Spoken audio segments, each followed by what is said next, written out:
D'abord, merci pour toutes ces questions. Je commence avec M. Daniel.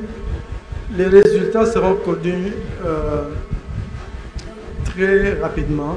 Donc, à partir de ce soir, sinon alors à partir de demain, on va communiquer les résultats. Et si tout va bien, on termine demain même. Sinon alors, ça ira au plus tard jusqu'à mardi. Donc, nous tenons à ce que ça se fasse le plus rapidement possible. Deuxième question, les 7 sur 7. Les gros retards, effectivement, c'était des questions logistiques. Parfois, l'absence de policiers au lieu de vote. Mais tout cela a été réglé. La question de la connectivité, bon, ça c'est lié au pays. Mais la CENI a pris des dispositions pour recueillir les résultats le plus rapidement possible. Nous avons différentes sortes de technologies pour ce faire. Donc ça sera fait. Il y a des coins où ça prendra du temps, mais il y a des coins où ça ira beaucoup plus vite. Mais toutes les dispositions ont été prises. C'est pour ça d'ailleurs que j'ai dit que nous aurons les résultats dans de brefs délais. Dans les 48 heures qui viennent, nous devrons avoir déjà terminé avec le processus de compilation et de publication des résultats provisoires. Et M. Teddy,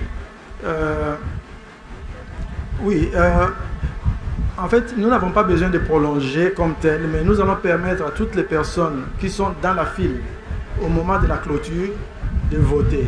Donc, on ne va pas prolonger, mais s'il faut aller jusqu'à 22 heures, on le fera. Et votre autre question, c'est par rapport aux attaques. Il faut bien comprendre, les attaques proviennent, par exemple, des États-Unis et de Hong Kong. Ça ne signifie pas que c'est le gouvernement américain ou le gouvernement de ce pays-là. C'est des individus situés dans ce pays-là. Et parfois même, il y a des gens, il peut être dans un autre pays, mais il utilise les facilités ou bien le numéro qui donne l'impression qu'il est aux États-Unis. Mais en tout cas, en ce qui nous concerne, vous avez vu vous-même en 2023, nous n'avons pas eu de problème, malgré le fait qu'il y avait beaucoup plus d'attaques l'année passée. Mais nous avons un système assez robuste et nous le perfectionnons au fil des jours. En réalité, les attaques, c'est pour accéder à notre système, le contrôler, le cas échéant, le paralyser et évidemment bloquer le processus. Il y a des gens qui le font pour s'amuser, il y en a qui le font parce qu'ils veulent que vous passiez un moment difficile.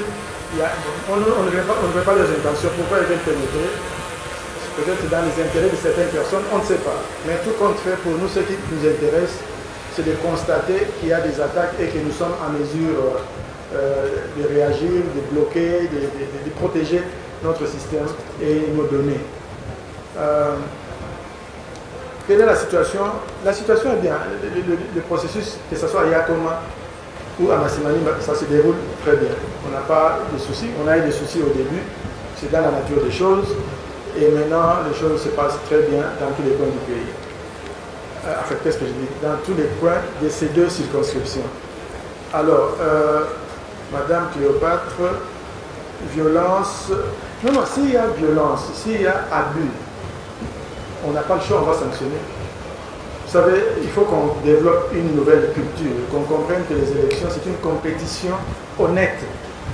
On ne peut pas se permettre de chercher à avoir un avantage indu sur les autres candidats. Donc, au cas où nous constatons des actes de fraude, nous allons, au niveau de notre assemblée plénière, nous réunir et décider des types de sanctions qui seront appliquées. Donc c'est vraiment, comme on dit, tolérance zéro à ce type d'abus. Alors la dernière question c'était le taux de participation des femmes, c'est assez prématuré, mais on le saura avec le temps.